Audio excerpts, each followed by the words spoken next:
Wait, what? Hey Roohi, you have put the wrong label on this. That's how my friend bantered as she picked up a glass jar from my kitchen table. It was salt, not sugar, that she needed. A classic kitchen mistake. But imagine if she had added it to her cup of tea. Sometimes a label seems harmless until it changes the entire taste of something. How about people? People also get labeled by other people. Martina Navratilova, my favorite tennis player, once said, "Labels are for filing. Labels are for clothing. Labels are not for people." And I completely agree. A label can overshadow a person's unique personality and potential. Because labels don't just describe us, sometimes they decide how the world sees us. And worse, how we see ourselves. Ironically, it was a label that finally helped me make sense of my obscure childhood. It gave a name to my silence. And here's what I didn't realize back then: that I had been doing the exact same thing to myself as I did with the jar, labeling myself incorrectly. And I might not be the only one. Keep listening to make sure you are not making the same mistake.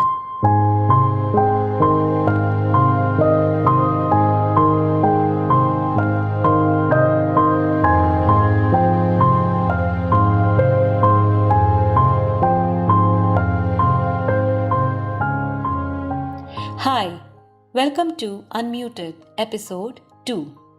I am Roohi and I share stories, reflections, and gentle thoughts that I hope will warm your heart and maybe remind you of your own inner world. In the first episode, I spoke about the events that led me to begin my healing journey and why I decided to work on my silence and speech. Today, I want to talk about an important turning point in that journey, one that surfaced while I was writing the early drafts for this podcast. Whether we like it or not, as we grow up, we are given labels. Labels like shy or confident, lazy or hardworking, emotional or strong. Sometimes they come from family, sometimes from teachers, workplaces, or society itself. Often they are given with no bad intentions at all. But over time, those words start to stick. And eventually, we too start using them to explain ourselves. Today, I want to talk about the labels attached to silence, especially when silence is mistaken for something it isn't. The labels that followed me because I struggled with speech. Let me explain. Growing up, people liked my quietness. Relatives called me soft, teachers called me quiet, classmates called me shy, and colleagues, they called me reserved. A story about myself, one I kept hearing from others. Like most of us, my identity was shaped by people around me, a narrative written by others based on what they could see. As I grew older and struggled socially, I learned a more polished word for it: introvert. Someone who preferred the background, someone who chose when and where to speak. It sounded harmless, almost elegant. So I accepted it because it was easier. It was easier than explaining my actual reason. That my throat tightened in social spaces. That my thoughts dissolved the moment attention turned towards me. That my heart raced when I had to speak. The label introvert protected me from all those vague explanations. But it also hid the truth. because the story written for me wasn't true. I wasn't preferring the background. I wasn't choosing silence. I was trapped in it. And the day I discovered the true nature of my silence, everything gently, slowly began to shift. Before I explain how, let me ask you to pause and give a thought about what do you think introversion is and what it isn't. Because it wasn't long ago that I understood the difference myself. And I believe that this matters deeply, especially for those who think they are introverts. But who knows, maybe they are carrying a different truth altogether, just as I was. So let us see what introversion is and what it isn't. You see, being an introvert is a preference. What I felt was compulsion. Introverts may enjoy solitude. They may feel drained by social interaction, but introverts can speak when they want to speak. They are not frozen by it. I was. And I did not enjoy solitude. I wanted friends. I wanted connection. I wanted to speak, but couldn't. I had opinions, stories, thoughts buzzing loudly in my mind. But when it came time to express them, my body refused to cooperate. Social gatherings? I never disliked social gatherings. But God, I was terrified of being seen. I was functioning through fear and anxiety. And the shame of being so timid. In that sense, introvert felt like a royal title, compared to being labeled as a coward, someone who is always afraid, no matter the reason. So what was the truth? Was my silence really introversion, or was it something else? I might never have realized that I was not an introvert had I not gone through the agony of sinking mental health. In episode 1, I spoke about that and how the healing journey made me to use my voice. It wasn't until I started pushing myself to speak and noticed myself failing miserably that I finally accepted the truth.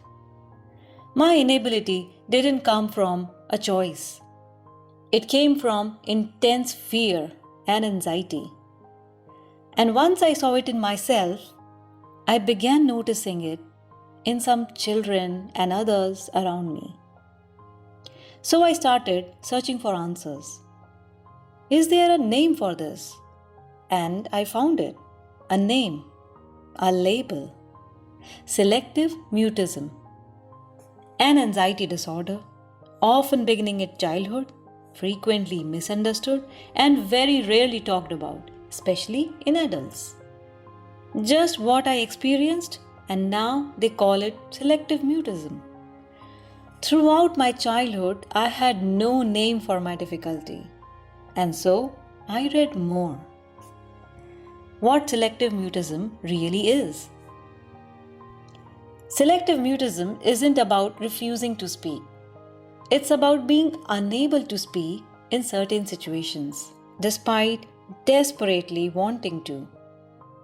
It is not a lack of intelligence, not a lack of confidence, not a personality flaw either. It's the nervous system going into total freeze. And silence? Silence becomes an involuntary survival response rather than a choice or a lack of feeling.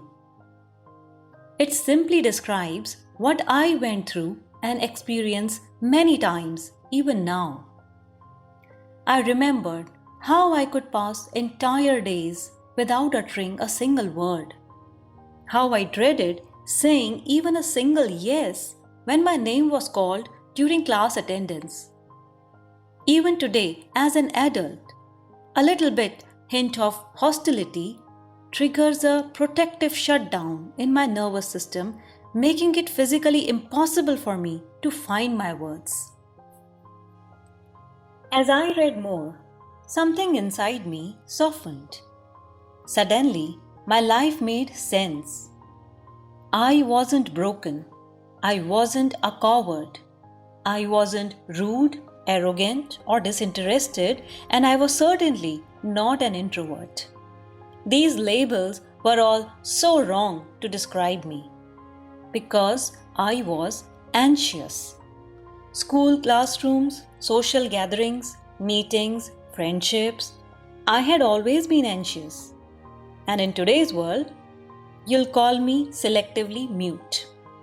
My silence wasn't emptiness, it was a full room with the door locked.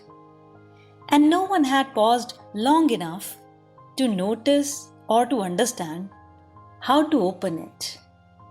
Today, experts estimate that 2 to 7 children out of every 1,000 experience selective mutism, which means it is quite common and can be identified as early as age 3. When recognized early, this anxiety can sometimes be eased. And many grow out of it, many don't. In adulthood, selective mutism doesn't look dramatic. You function, you succeed, you smile. But inside, there is this invisible struggle. Everyday moments feel like obstacles. Meetings where your ideas stay unspoken. Social gatherings where you disappear into corners.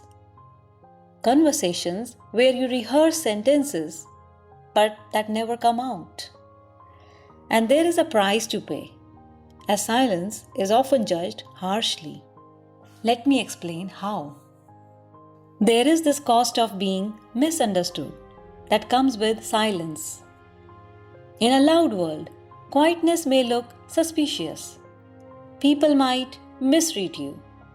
They might assume you don't care, that you are a snob, or you have nothing to say. The truth is, you have too much to say, but nowhere feels safe enough to place it. So many of us carry invisible struggles, not just selective mutism, but it can be anxiety, depression, or neurodivergence. Some remain unnamed, others are wrapped in labels that never quite fit. And many adults, especially women, go through their entire life mislabeled. Shy, quiet, submissive, never knowing that a wrong name can become a locked cage. But the right name? Yes, the right name can become a key. I will tell you now how understanding selective mutism was my key that finally began to unknot the tangled pains I never knew how to release. I will now tell how learning about selective mutism helped me to reclaim my story. Learning about selective mutism actually didn't change my past, but it changed how I held it. What once felt haunting became gentler. I began noticing the good I had always overlooked. I didn't rewrite my story, I reframed it. How? I stopped blaming others for being louder. I stopped feeling guilty for not being louder. I stopped wishing I were different. Nothing about me changed, only my understanding did. Most importantly, I started offering myself compassion. That created space for healing as I accepted my silence and quietness. There is a poem by American poet Emily Dickinson that feels as though it was written for moments just like this. For those who live on the edges, for those who were present yet unnoticed, let me share it for you. I am nobody. I am nobody. Who are you? Are you nobody too? Then there is a pair of us. Don't tell. Don't tell, they would advertise, How dreary to be somebody. How public like a frog. To tell one's name. To tell one's name, the livelong June, to an admiring bog. For a long time, I believed being a silent nobody was a failure. Now I see it differently. Being unseen doesn't mean being insignificant. Sometimes it simply means being sensitive in a noisy world. And I'm okay with that. What about you? Are you okay with your labels?